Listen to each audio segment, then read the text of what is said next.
Hi, it's Michelle from Movement Lesson, and most people think of an action as the completed act. So if I take this block and put it in here, I've completed an action. What I do here at Movement Lesson is a lesson in movement. And people don't realize that just because I did an action, they're not looking to see where the action is initiated or the movement goes through the body, and that's where I come in. That's where I'm the specialist.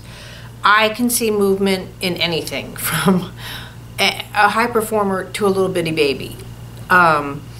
So the foundations that we have in our movements are like foundations in a house. If you don't have a good house foundation, by the time you get to the second floor, you know what I mean, like you don't have plumb. So it's the same with a human body, especially when a baby's being developed. So this question came to me about a 2-month-old. Now you'll see this baby batting around, or let's say I'm looking at the video, and I see the action that the baby is playing. So in typical milestone development, let's say, again, at a 2-month level, you might see that they're playing with their toys in this manner. But what you should be saying, again, where they're initiating this movement, it's almost like their shoulders and back are, it's a little boat floating in the water. So you should actually see the arms go to reach with the rotation. And what this rotation does, it starts to lift the shoulders off the ground. What it also does is starts to torque or twist the chest cavity, and it twists the vertebrae. Now I'm going to be showing this and explaining it a bit more in detail. So when a child is not presenting with this twist or rotation that I like to recognize, you'll see more of this. Now this means straight arms. So they might bat at something, but they're not reaching for something. It's a really key difference in foundations, because this is crawling. See, if I'm here, if I had a glass here, you'll see a crawl start to come into play. Even though the child won't be crawling till about the 8-month level, you will see foundations or the initiations of movements in a 1-day-old. It is so crucial to really evaluate how a baby is moving, and that's why I created the newborn assessment. And this is really my passion, is being a baby coach and seeing where the movements are not initiating, or they are initiating in the person's or the baby's body. So one of the key things that happens during this is what people consider a reflex pattern, or an ATNR. I look at that as a developmental movement, because when a baby is first born, and you'll see this here, they kind of just wobble and go back and forth. But what they're doing is they're setting up a counteraction within the spinal muscles. And I believe, and I'm presenting, that this creates an absolute horizon, meaning the baby's vestibular, they know where they are in space. And they start like this. What you should not be seeing at this stage is any kind of an arch kind of thing, or a head lift. Because see, when I lift my head like that, do you see how this conversation that I was just talking about, that foundation and movement, is not setting up? So, and this is where I call, they starting are to, instead of counteracting, they're counter-opposing.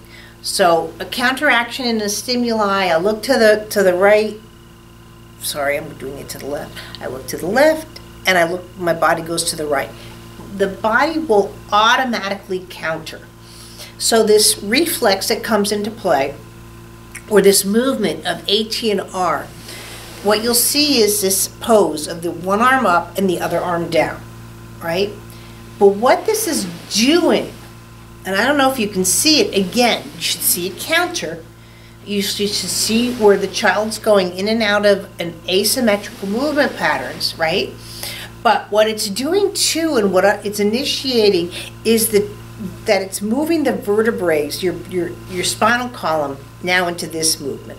So again, see this movement, more sort of like amphibian snake-like, and now it's starting to go. So you're actually starting to, where you're lifting and raising the vertebrae. What this does is it expands the chest, and again, pre-crawl, And also, this is crucial for going over to tummy time.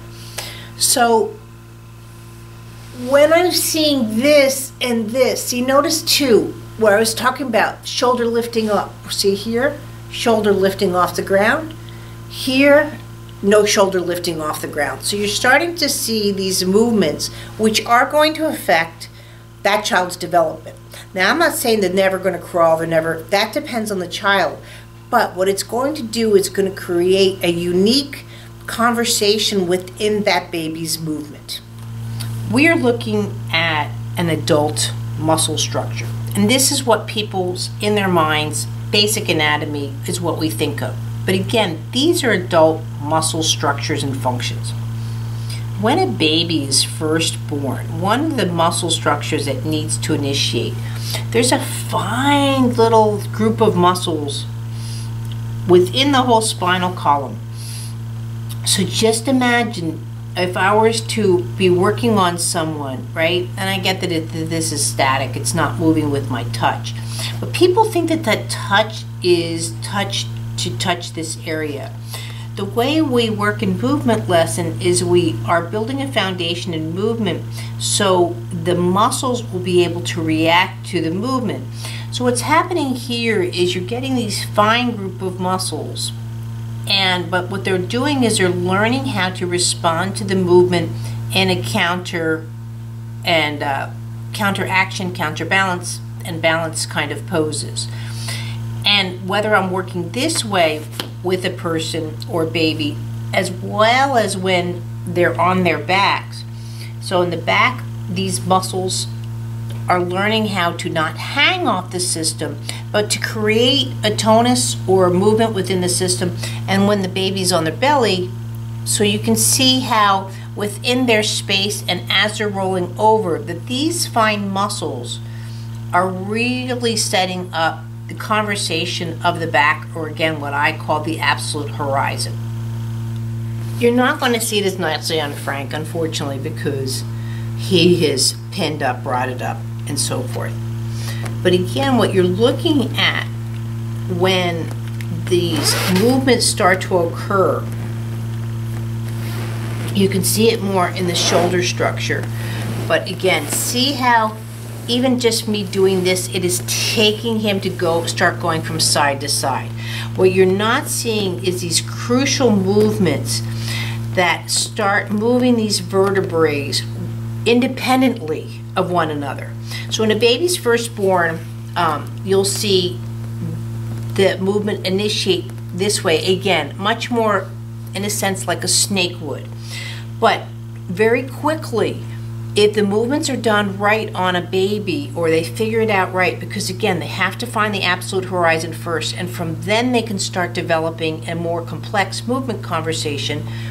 Doesn't look like much, they're just 2 months old, but what is called an independent movement within the spinal columns. And so you'll start to see by doing little movements that the vertebrae start becoming independent. Now this conversation will happen until you're 95. You can always improve this conversation, and you also can always create a trauma to this conversation.